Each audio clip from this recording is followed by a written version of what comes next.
Hello વિદ્યાર્થી મિત્રો, કેમ છો? મજામાં? આજના લેક્ચરમાં આપણે જોવા જઈ રહ્યા છે કે કોઈ પણ રાસાયણિક પ્રક્રિયાનો વેગ અને તાપમાન વચ્ચેનો સંબંધ. ઓકે, તો ફરીથી શબ્દ બોલું છું કે કોઈ પણ રાસાયણિક પ્રક્રિયાનો વેગ અને એના તાપમાન વચ્ચેનો સંબંધ આપણે આવું જોવા જઈ રહ્યા છે. હવે કઈ રીતે આપણે એને ઇમ્પ્લિમેન્ટ લાવી શકીએ છીએ અથવા તો કઈ રીતે એને સમજી શકીએ છીએ, તો દરેક વિદ્યાર્થીઓએ ધ્યાન આપવું કે કોઈ પણ રાસાયણિક પ્રક્રિયા, ફરીથી શબ્દ બોલું છું, કોઈ પણ રાસાયણિક પ્રક્રિયા તાપમાનના વધારા સાથે એનો વેગ હંમેશા કેવો થશે? તો કે વધશે. કેમ? તો કે કોઈ પણ રાસાયણિક પ્રક્રિયા જ્યારે તમે કદાચ રાસાયણિક પ્રક્રિયાની વાત કરો છો ત્યારે તાપમાનના વધારા સાથે પ્રવેગિત થાય છે. હવે એનું નાનકડું આપણે ધારો કે એકાદું ઉદાહરણ હું લઈને તમને સમજાવવા માગું છું કે જેમ કે હું કદાચ એક નાનકડું ઉદાહરણ લઉં છું, N2O5 નો આપણાને વિઘટનની પ્રક્રિયા આપણે સમજીએ, એના વડે સમજી લઈએ. તો એના વિઘટન વડે આપણાને શું જોવા મળે? તો ધ્યાન આપજો કે ધારો કે હું 50 ડિગ્રી સેલ્સિયસ તાપમાન લઈશ તો એના વિઘટનને 12 મિનિટ જેટલો સમય લાગે છે, એટલે કે એનો અર્ધ આયુષ્ય સમય, એટલે કે એને અડધું થવા માટે કેટલું લાગશે? 12 મિનિટ જેવું લાગશે. ધારો કે હું 50 ડિગ્રીની જગ્યાએ 25 ડિગ્રી સેલ્સિયસ તાપમાન કર્યું તો એ જ સમય મને 5 કલાક જેટલો લાગવા મળે. કેટલો જોવા મળે? 5 કલાક. અને ધારો કે હું 0 ડિગ્રી સેલ્સિયસ કરું છું, ફરીથી શબ્દ બોલું છું, ધારો કે હું 0 ડિગ્રી સેલ્સિયસ કરું છું તો એ જ તાપમાન મને 10 દિવસ જેટલો અર્ધ આયુષ્ય સમય લાગશે, એટલે કે 10 દિવસમાં એનું વિઘટન થશે, એટલે કે એની શરૂઆતની સાંદ્રતાને અડધી થવા માટે આટલો સમય લાગશે. તો તમે લોકો વિદ્યાર્થી મિત્રો ધ્યાનથી અહીંયા જુઓ કે આ ત્રણેય કેસની અંદર આપણાને શું જોવા મળે છે? તો ખાસ કરીને 50 ડિગ્રી સેલ્સિયસ તાપમાન એટલે કે તાપમાન વધારે હતું, તો જો સમય ઓછો છે, એટલે કે તાપમાન અને સમય એટલે કે વેગને વચ્ચે ક્યાંક સંબંધ આપણાને જોઈ શકાય છે આ એક્ઝામ્પલ વડે. ધારો કે હજુ પણ હું તમને એક નાનકડું બીજું એક્ઝામ્પલ આપવા ટ્રાય કરું છું કે જેમ કે KMnO4 છે. KMnO4 એટલે આપણે દરેક વિદ્યાર્થી મિત્રોને ખબર છે, પોટેશિયમ પરમેંગેનેટ કહીએ છીએ. એની ઓક્ઝેલિક એસિડ એટલે કયું કહેવાય? H2C2O4. આ બંનેના મિશ્રણ છે, એ બંનેના મિશ્રણને આપણે ભેગું કરીએ તો નીચા તાપમાને, અને બીજો કેસ કયો થશે? ઊંચા તાપમાને. તો તમે વિદ્યાર્થી મિત્રો ધ્યાનથી જોજો, જેટલું ઊંચું તાપમાન હશે એટલું એ કેવું થઈ જશે? તો કે રંગવિહીન થઈ જશે. એટલે કે સરખામણી આપણે કદાચ કરીએ, બંને કેસમાં રંગવિહીન થશે. આ એકચ્યુઅલીમાં પ્રેક્ટિકલ લેબનો તમારો ટેસ્ટ છે. રાસાયણિક પ્રક્રિયાના ગુણ દર્શક પૃથ્થકરણની કદાચ વાત કરતા હતા. તો નીચા તાપમાને પણ રંગવિહીન થશે, પરંતુ બંને માટેનો રંગવિહીન થવાનો સમય અથવા તો વેગની વાત આવશે ત્યારે ઊંચા તાપમાનવાળા કેસની અંદર કેવું જોવા મળશે? તમને ખૂબ જ વધારે જોવા મળશે. તો નાના પરથી આપણાને કદાચ ક્યાંક એક નાનકડી વસ્તુ આપણાને જોવા મળી. શું જોવા મળી? આઈડિયા આવી શક્યો તો કે પ્રક્રિયાનો વેગ એ કોના પર આધાર રાખશે? તો કે તાપમાન પર આધાર રાખશે. આનું લાઈવ એક્ઝામ્પલ તમારે જોવું હોય તો તમારી રેગ્યુલર લાઈફમાં પણ તમે જોઈ શકો છો. જેમ કે કોઈ રાસાયણિક પ્રક્રિયા અથવા તો કોઈ પણ તમે તાપમાનમાં વધારો કરશો, જેમ કે પાણીને ગરમ કરવું, તો તમે જોજો જેટલું તાપમાન તમે વધારશો એટલે એની ઉકળવાની અથવા તો એનું બાષ્પમાં રૂપાંતર થવાનો વેગ કેવો થઈ જશે? વધી જશે. પણ જેટલું તમે તાપમાન ઠંડુ કરો એટલે કે તમારો જે પણ ઉષ્મા ઉર્જા આપવાનો વેગ છે એ ધીમો કરી દો, તો જોજો કે પાણીની બાષ્પમાં રૂપાંતરની પ્રક્રિયા કેવી થઈ જશે? ધીમી થઈ જશે, હે ને? તો ફરીથી શબ્દ બોલું છું કે રાસાયણિક પ્રક્રિયાનો વેગ એના કોના પર આધાર રાખતો હશે? તો કે તાપમાન પર આધાર રાખતો હશે. તો દરેક વિદ્યાર્થીઓના મગજમાં પહેલી આટલી વસ્તુ સેટ થવી જોઈએ. હવે આ જ વસ્તુના આધારે વૈજ્ઞાનિકોના અલગ અલગ તારણો પરથી આપણાને જાણવા મળ્યું કે રાસાયણિક પ્રક્રિયા, આ ખાસ કરીને આ વાક્ય યાદ રાખો કે રાસાયણિક પ્રક્રિયા માટે 10 ડિગ્રી સેલ્સિયસ તાપમાનનો વધારો, શબ્દ ફરીથી બોલું છું, 10 ડિગ્રી સેલ્સિયસ તાપમાનનો વધારો કરવાથી શું થશે? તો કે વેગ અચળાંક લગભગ બમણો થઈ જાય છે. ફરીથી શબ્દ યાદ રહી ગયો દરેક બાળકને કે રાસાયણિક પ્રક્રિયાનો વેગ અચળાંક ક્યારે બમણો થઈ જશે કે તાપમાન તમે 10 ડિગ્રીનો વધારે કરો. ધારો કે હું તમને એકાદું હજુ પણ એક્ઝામ્પલ આપું છું. R2P પ્રક્રિયા આપણે ધારો કે બને છે, તો આ પ્રક્રિયા માટે ધારો કે પહેલાં સ્ટાર્ટિંગમાં 10 ડિગ્રી હતું અને એમાંથી આપણે 20 ડિગ્રી કર્યું. તો આ વખતે પહેલાં સ્ટાર્ટિંગમાં 10 ડિગ્રીએ K1 જેટલો હતો વેગ અચળાંક, તો 20 ડિગ્રીએ K2 મારો કેટલો થઈ જશે તો કે 2K1 જેટલો. કેમ? તો કે મેં તાપમાનમાં કેટલા ડિગ્રીનો વધારો કર્યો છે? 10 ડિગ્રીનો. પડી ખબર? તો ફરીથી બોલું છું, સ્ટાર્ટિંગમાં 10 ડિગ્રી સેલ્સિયસ તાપમાને K1 જેટલો જ વેગ અચળાંક હતો, પણ હવે 20 ડિગ્રી સેલ્સિયસ તાપમાને મારો K2 કેટલો જોવા મળશે તો કે એના પહેલાં કરતાં ડબલ, એટલે કે 20 ડિગ્રી સેલ્સિયસ માટે કેવું થઈ જશે? ડબલ જોવા મળશે. તો દરેક વિદ્યાર્થીઓના મગજમાં આટલી વસ્તુ સેટ થવી જોઈએ. હજુ પણ આ વાક્યને વધારે સારી રીતે આપણે લઈ જઈએ છીએ, તો ખાસ કરીને સમજજો દરેક વિદ્યાર્થીઓ કે કોઈ પણ રાસાયણિક પ્રક્રિયાનો તમારે વેગ શોધવો હોય, કદાચ એક્ઝામમાં, કઈ એક્ઝામોમાં તો કે JEE અથવા તો NEET અથવા તો ગુજકેટ, આ બધામાં પૂછાતું હોય, તો એ બધી રાસાયણિક પ્રક્રિયાઓમાં યાદ રાખજો કે રાસાયણિક પ્રક્રિયાનો વેગ ચલે છે 2T2 - T1/10. તો એની શોર્ટકટ તમને જોવા મળી શકે છે. એટલે કે રાસાયણિક પ્રક્રિયાનો વેગ બેની T2 અને T1 શું તો કે T1 એ આપણા પ્રારંભિક તાપમાન કહેવાય, હે ને, અને T2 આપણા માટે શું કહેવાશે? તો દરેક વિદ્યાર્થીઓએ યાદ રાખવું કે T2 તમારા માટે શું કહેવાશે તો કે અંતિમ તાપમાન કહેવાશે, હે ને.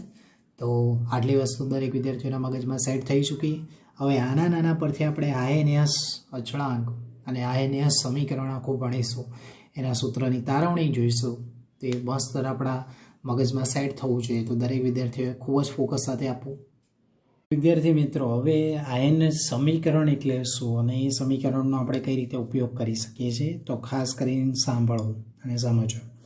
સૌપ્રથમ આ સમીકરણ સમજાવટ માટે વન ટફ હતા, બરાબર છે, અને એમનું વ્યાજબી અર્થઘટન INS સમીકરણ એટલે કે INS નામના વૈજ્ઞાનિકે કર્યું હતું.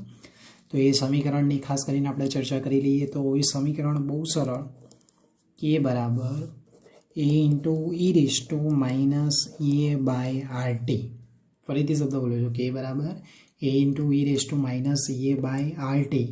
જ્યાં તમે દરેક પદને અલગ અલગ રીતે ઓળખો છો. જેમ કે A છે તો એને આપણે શું કહીશું? INS અવયવ, બરાબર છે. K છે અને આપણે શું કહીશું? વેગ અચળાંક. ઓકે. EA છે તો EA ને આપણે શું કહીએ છીએ તો કે સક્રિયકરણ ઉર્જા, એટલે કે એક્ટિવેશન એનર્જી કહીએ છીએ. ઓકે. અને સાથે ને સાથે આપણી જોડે T એટલે કે તાપમાન, અને R એટલે શું તો કે R એટલે હકીકતમાં કહી શકાય કે વાયુ અચળાંક, અથવા તો આપણે એને સિમ્પલ ભાષામાં કહી શકીએ છીએ સાર્વત્રિક અચળાંક, જેની કિંમતો આપણાને બધાને જોવા મળી શકે છે. કે જેની કિંમતો આપણે કેમાં લેતા હતા તો કે જૂલ પ્રતિ કેલ્વિન પ્રતિ મોલ, એટલે કે જ્યાદાતર મોટાભાગે આપણાને શું જોવા મળશે તો કે જૂલ અથવા તો કિલો જૂલમાં. આને એકમો પણ તમને કયા જોવા મળશે? જૂલ અથવા તો કિલો જૂલમાં તમને જોવા મળશે. તો દરેક વિદ્યાર્થી મિત્રોએ આ ખાસ કરીને યાદ રાખવું, બરાબર છે. હજુ પણ આના વિવિધ એકમો તમે વધારે ડિટેલમાં જોઈ શકો છો અથવા તો સમજી શકો છો 11મા ધોરણમાં.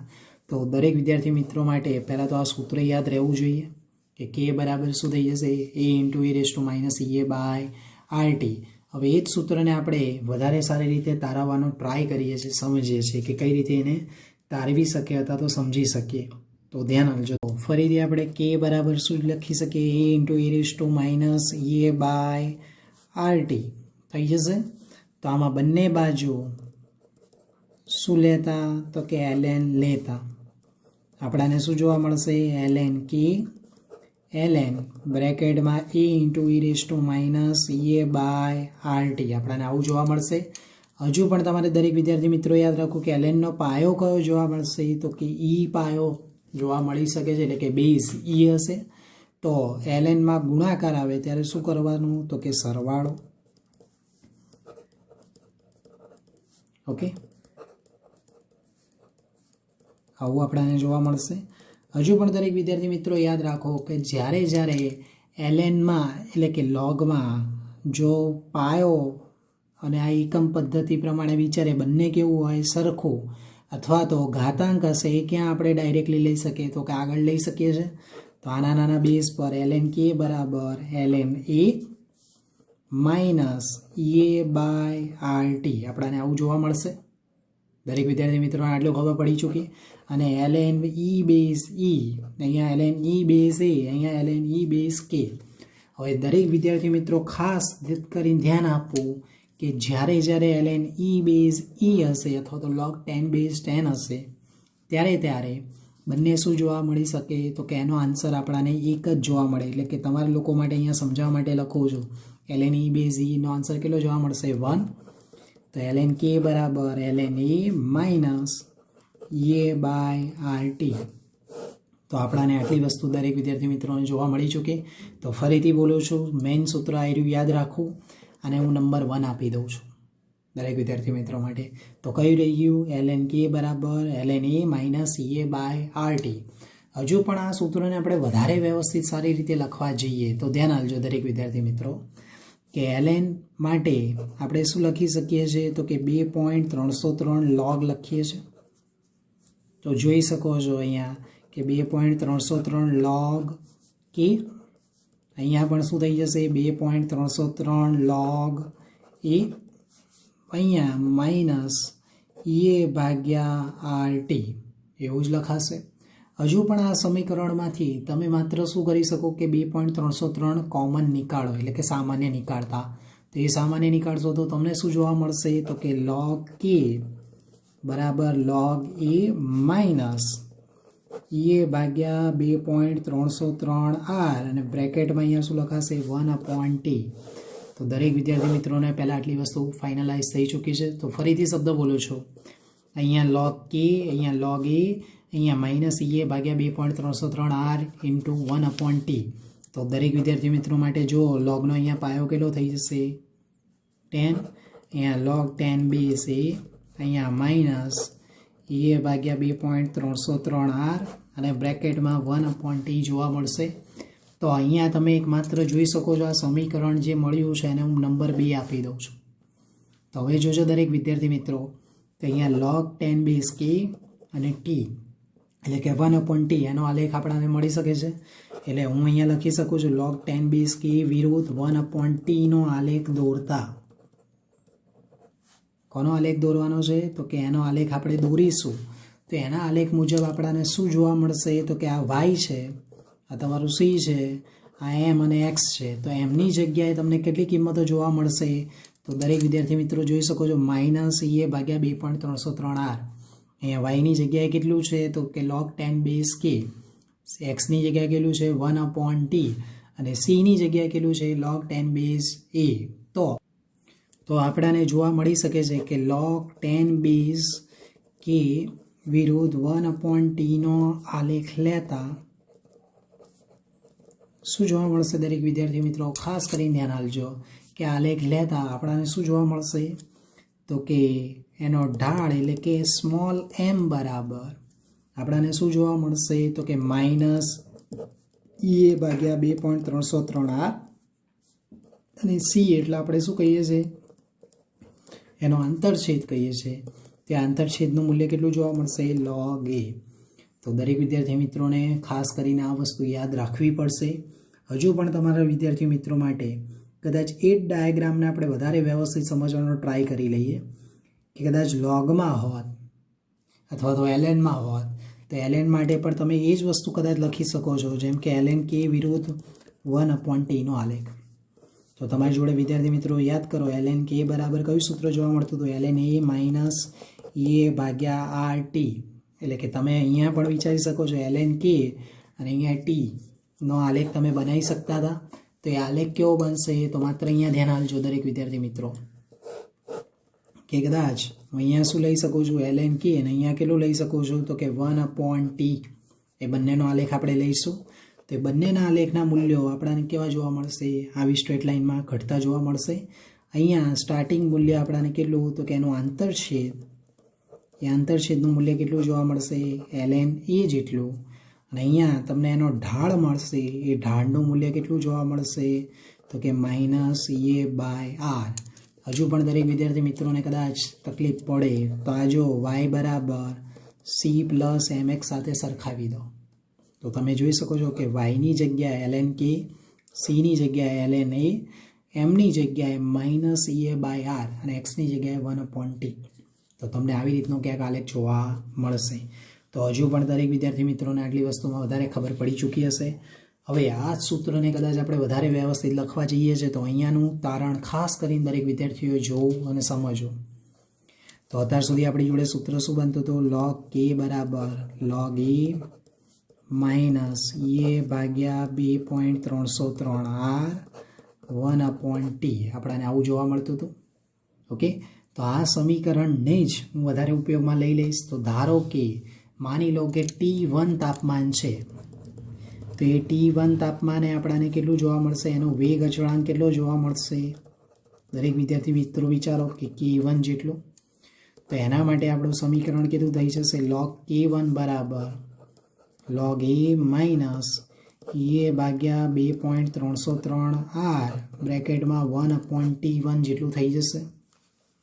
ધારો કે T2 તાપમાને આપણે વાત કરીએ તો T2 તાપમાને આપણને કેટલું જોવા મળશે? તો કે એનો વેગ અચળાંકની કદાચ વાત કરી લઈએ તો વેગ અચળાંક આપણને કેટલો જોવા મળશે? K2. તો એના સાથે આપણને શું જોવા મળી શકે છે? તો કે log K2 બરાબર log a માઇનસ એ ભાગ્યા 2.303r 1/T2 જોવા મળશે. તો ધારો કે સમીકરણ આ પહેલું અને આ બીજું, આ બંને સમીકરણોને આપણે કરીએ એટલે કે અંતિમ માઇનસ પ્રારંભિક કરીશું તો log K2 minus log K1 થવું જોઈએ. ફરીથી શબ્દ બોલો છો કે ડાબી સાઈડની ડાબી સાઈડ બાદ બાકી, જમણી સાઈડની જમણી સાઈડ બાદ બાકી, તો આપણને શું જોવા મળશે દરેક વિદ્યાર્થી મિત્રો? તો એના મૂલ્યો આપણને કેવી રીતના જોવા મળશે? તો યાદ કરો log K2 minus log K1 જેટલું જોવા મળશે. બરાબર છે. એના સાથે આખું સમીકરણ આપણે બાદ કરી દઈએ તો બોલો log a માઇનસ એ ભાગ્યા કેટલું જોવા મળશે? 2.303r 1/ કેટલું જોવા મળશે? T2. આ બીજું સમીકરણ આખું મને મળી ચૂક્યું છે. એ માઇનસ મારે શું કરવાનું થશે? તો કે પહેલું સમીકરણ કરવાનું થશે. તો પહેલું સમીકરણનો કેટલો ભાગ હતો? તો કે માઇનસ એ ભાગ્યા 2.303r, આટલું તો કોમન જ, પરંતુ તાપમાન કેટલું જોવા મળશે? 1/T1 જેટલું જોવા મળશે. હવે દરેક વિદ્યાર્થી મિત્રો યાદ કરો કે લોગમાં બાદ બાકી તો આપણે શું લખી શકીએ છીએ? ભાગાકાર. યાદ આવતું હોય તો આને આપણે તારવીએ તો શું જોવા મળશે? log K2 by K1 is equal to, હવે શું જોવા મળશે? તો વિચારો, આખું ટર્મ્સ આપણે ઓપન કરી દઈએ તો શું થશે? દરેક વિદ્યાર્થીઓ જોજો શાંતિથી. log a માઇનસ એ ભાગ્યા 2.303r 1/T2, પછી આ માઇનસ કૌંસ ઓપન કરી દઉં છું તો minus log a minus minus કેવા થશે? પ્લસ એ ભાગ્યા 2.303r અને બ્રેકેટમાં 1/T1 જોવા મળશે. તો તમે વિદ્યાર્થી મિત્રો વિચારો log a વાળું ટર્મ્સ કેવું થઈ જશે? કેન્સલ. અને આના અંતમાં આપણને શું જોવા મળશે? તો log K2 by K1 is equal to કેટલું જોવા મળશે? એ ભાગ્યા 2.303r 1/T1 થઈ ચૂક્યું, માઇનસ એ ભાગ્યા 2.303r બ્રેકેટમાં 1/T2 જોવા મળશે. હજુ પણ હું તમને કદાચ વધારે વ્યવસ્થિત લખવા જાઉં તો એ ભાગ્યા 2.303r વાળું પદ તમે કોમન નીકાળી દો તો એ ભાગ્યા 2.303r બ્રેકેટમાં 1/T1 માઇનસ 1/T2 થઈ જશે. આના પરથી log K2 બાય K1.